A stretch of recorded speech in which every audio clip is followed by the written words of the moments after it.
ओम नमः शिवाय, जय श्री महाकाल। देखिए, मंगलवार का विशेष दिन आ गया ही और ये दिन समर्पित होता है हनुमान जी को। तो आज के इस उपाय में आपको दो सामग्री अपनी हथेली में रखनी है और उनको छुपाकर शिवलिंग पर जाकर समर्पित कर देनी है। इस उपाय करने के बाद आपकी हर प्रकार की जो मनोकामना है, इच्छा है, दिल की बात है, वो पूर्ण होने लगेगी। चाहे वो व्यापार को लेकर हो, नौकरी को लेकर हो, घर में सुख शांति लेकर या किसी और प्रकार की हो। तो भगवान भोलेनाथ माता पार्वती जी को प्रसन्न करने के लिए गुरु जी ने अचूक उपाय बताया है। कैसे करना है वो बताएंगे। उसके पहले इस वीडियो को लाइक कर दें, चैनल पर नए हो सब्सक्राइब कर दें और कम से कम 3 लोगों के साथ व्हाट्सएप पर इस वीडियो को जरूर शेयर करें।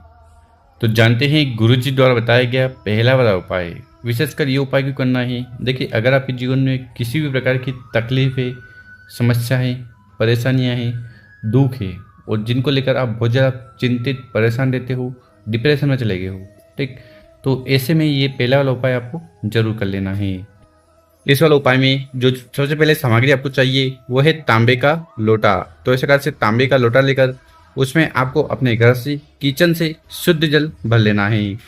इसी के साथ जो अगली सामग्री है वो है काली मिर्च। कितने काली मिर्च लेनी है? एक दाना लेना है और वो संपूर्ण होना चाहिए, पूर्ण होना चाहिए। इसी के साथ जो अगली सामग्री है वो है काले तिल। कितने दाने लेने हैं?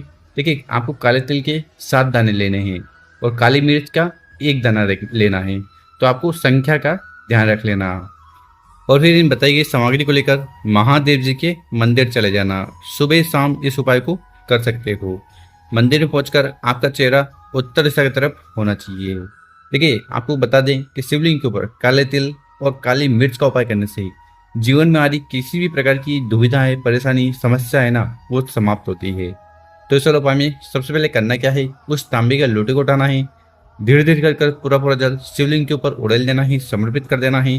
पंचाक्षर षडाक्षर मंत्रों का स्मरण करते हुए जल समर्पित कर दिया। उसके बाद हमने जो 2 सामग्री बताई थी, उन दोनों सामग्री को उठाना है, अपने हाथ में रखना है और हाथ में रखते हुए अपने सीने से, अपने छाती से स्पर्श करवाना है और कुंदकेश्वर महादेव से समस्या समाप्त हो जाए उसके लिए प्रार्थना कर लेना है। उसके बाद उन दोनों सामग्री को अपनी मुट्ठी में बंद कर लेना। यहाँ पर स्क्रीन पर देखिए, इस प्रकार से आपको मुट्ठी बनानी है। दोनों सामग्री को अपने हाथ में रख लेना है और फिर इस मुट्ठी को उठाकर शिवलिंग से स्पर्श करवाना है।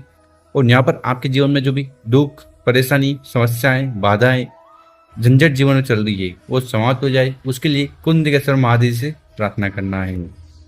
इस उपाय करने के बाद हर प्रकार की समस्या समाप्त होने लगेगी। तो गुरुजी ने अचूक उपाय बताया है।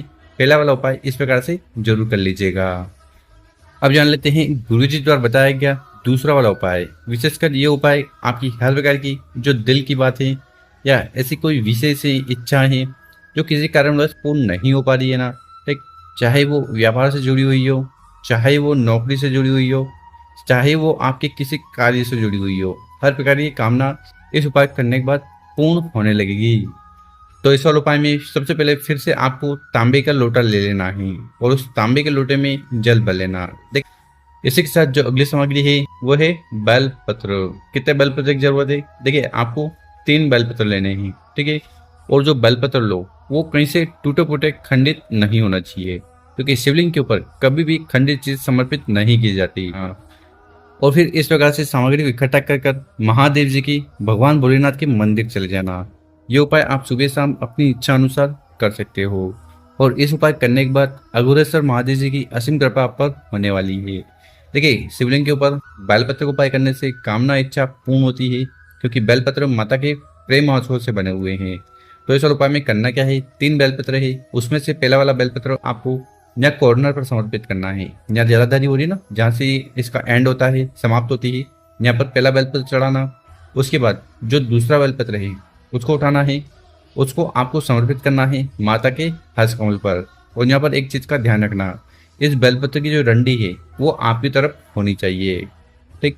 उसके बाद जो तीसरा बेलपत्र है उसको उठाना है, अपनी जो भी कामना है, इच्छा है, उसका स्मरण करते हुए तीसरे वाले बेलपत्र को शिवलिंग के ऊपर चढ़ा देना है। डंडी होगी जलाधिक तरफ, बड़ी पत्ती होगी आपकी तरफ, और जो चिकना वाला भाग होगा बेलपत्र का वो शिवलिंग से स्पर्श होनी चाहिए। तो उल्टा बेलपत्र आपको चढ़ा देना है, ठीक। उसके बाद जो तांबे का लोटा है उसको उठाना है और विशेष तरीके से जल को समर्पित करना है। देखिए, सबसे पहले थोड़ा जल आपको समर्पित करना है यहाँ पर, ठीक है, यहाँ से आपको जल को शुरू करना है, मतलब कि यहाँ से आपको जल चढ़ाना है। जल की धारा टूटनी नहीं चाहिए। उस जल के लोटे से भगवान भोलेनाथ के चारों तरफ जल समर्पित करना है और फिर शिवलिंग के ऊपर जल को चढ़ा देना है। एक बार वो समझिए, जल का लोटा उठाना है, यहाँ से जल चढ़ाना शुरू करना है। जल के लोटे की धार टूटनी नहीं चाहिए। माता के हस्त कमल के चारों तरफ जल को चढ़ाना है और आखिरी में शिवलिंग के ऊपर उड़ेल देना। ठीक, तो इस प्रकार से आपको दूसरा वाला विशेष उपाय जरूर कर लेना है और फिर शिवलिंग के पास बैठकर भगवान भोलेनाथ माता पार्वती जी से प्रार्थना करना है, निवेदन करना है कि आपकी हर प्रकार की जो अटकी हुई मनोकामना है, इच्छा है, दिल की बातें, उन्हें पूर्ण करें। और वो कामना किसी भी प्रकार की हो सकती है, व्यापार को लेकर, नौकरी को लेकर, घर में सुख शांति को लेकर या किसी कार्य को लेकर। तो गुरु जी ने दूसरा वाला अचूक उपाय बताया है। अब जान लेते हैं गुरु जी द्वारा बताया गया तीसरा उपाय। विशेषकर इस उपाय करने के बाद समस्या समाप्त होगी। साथ ही साथ अगर कर्ज से जुड़ी प्रॉब्लम आपके जीवन में आ रही है वो भी खत्म होगी, क्योंकि आपके ऊपर मंगलेश्वर महादेव जी और रणमुक्तेश्वर महादेव जी की असीम कृपा होने वाली है। तो इस उपाय में जो सबसे पहले सामग्री आपको चाहिए वो है चंदन। कौन सा चंदन? आपको लाल चंदन लेना है। कितना? मात्र 1 चम्मच। इसी के साथ जो अगली सामग्री है वो है तांबे का लोटा। तो इस प्रकार से तांबे का लोटा लेकर उसमें आपको अपने घर से, किचन से शुद्ध जल भर लेना है। देखिए, यहाँ से जल भरकर शिवलिंग पे जाकर समर्पित करने से आपके घर के तीनों दोष समाप्त होते हैं: काल सर्प दोष, वास्तु दोष और पितृदोष। इसी के साथ जो अगली सामग्री है वो है दीपक। ठीक है, दीपक कौन सा? देखिए, ये आपके ऊपर निर्भर करता है। मिट्टी का भी लेना चाहो तो मिट्टी का, या आप आटे से दीपक बना सकते हो। और आटे का दीपक बनाओ ना तो उसमें आपको कंगूरा, मतलब कि जो बत्ती रखने का स्थान आता है ना, वो नहीं बनाना है। दीपक में जलाने के लिए गोल बत्ती ले लेना।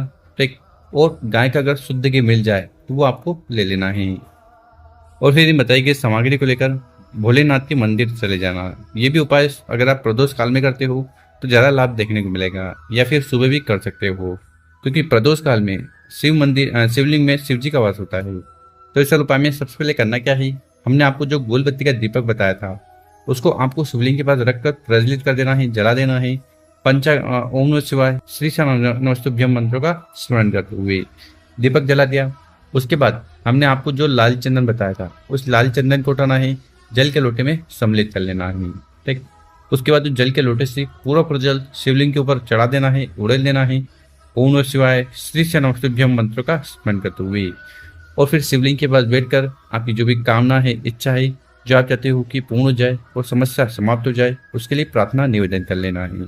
साथ ही साथ एक चीज का ध्यान रखना, देखिए, अगर आपके जीवन में कर्ज से जुड़ी समस्या आ रही है, धन से जुड़ी समस्या आ रही है, कर्ज चुकता नहीं हो पा रहा है, मतलब कि कर्ज लिया है वो आप चुका नहीं पा रहे हो, ठीक, तो आपको रणमुक्तेश्वर महादेव से प्रार्थना करना है।